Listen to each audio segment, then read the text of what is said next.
షోడశీ కళ, అమృత కళ, సదాకళ, ధ్రువాకళ అయినటువంటి అమృత కళను దాల్చి ఉన్నాడు. దాన్ని బట్టి చంద్రశేఖర అనగానే అమృత కళా స్వరూపం గోచరిస్తుంది. దానిలోంచి అమృతపు కాంతులు వెదజల్లబడుతుంటాయండి. దాన్ని దాల్చి ఉంటాడు స్వామి. అందుకే చంద్రశేఖర అనగానే ఆ అమృత కళ మనకు గుర్తు రావాలి. అంతేకాదు మరొక్క పరమార్థం ఉంది. పెద్దలు ఉన్నారు కనుక చెప్తున్నాను. ఓంకారమే శివుని యొక్క రూపం.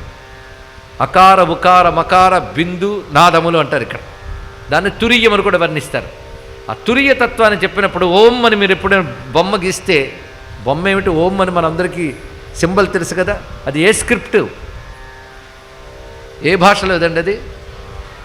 ఏ భాష కాదు అది. దాని నుంచి అన్ని భాషలు పుట్టే. ఓంకారం యొక్క స్వరూపం అలా ఉంటుంది. మన లెక్కలో 3 అని రాసి అక్కడ తొండంలా ఉండి పైన చంద్రలేఖ బిందువు ఉంటుంది చూసారా, అది అకార ఉకార మకార బిందు నాదములు కలిసిన దాని స్వరూపం అండి. ఇక్కడ అందులో నెలవంక ఉంటుంది చంద్రలేఖ. దేనికి సంకేతం అంటే అకార ఉకార మకారముల పైన తురియమునకు తత్వం ఉంది.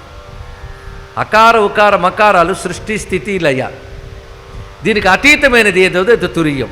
కానీ ఓం అనగానే 4వ తురియం కనుక సృష్టి స్థితి లయలు పరమాత్మ చేస్తున్నాడు, దానికి అతీతంగా ఉన్నాడు.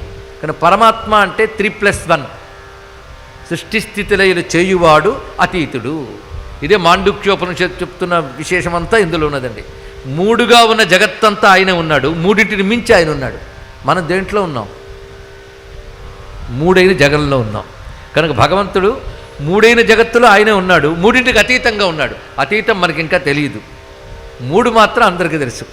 ఈ 3లోనూ కొట్టుకుబెడుతున్న సత్వరజస్తమో గుణాలు, జాగ్రత్త స్వప్న సుషుప్తులు, ఈ 3 మనందరికీ తెలిసినవే. ఈ 3ఇంట్లో ఈశ్వరుడు ఉన్నాడు. 3ఇంట్లో ఈశ్వరుడు ఉన్నాడు కానీ తెలియబడట్లేదు. అవునా లేదా? మీ జాగ్రత్త అవస్థ, ఇప్పుడు అందరం జాగ్రత్త అవస్థలో ఉన్నాం కదా. ఇంకా మీరు ఇలా వేదాంతం చెప్తే 2వ అవస్థలోకి వెళ్తామండి అంటాం. కానీ జాగ్రత్త అవస్థ, 2వది స్వప్నావస్థ, 3వది సుషిప్తి అవస్థ, అంటే ఇది గాఢ నిద్ర. ఈ 3 ఉన్నాయని మనందరికీ తెలుసు. ఇక తురియం ఉందే, అది సమాధి అవస్థ. అది ఉందో లేదో మనకు తెలియదు. ఎవరో కొందరు యోగులకి అది లభిస్తుంది కదా.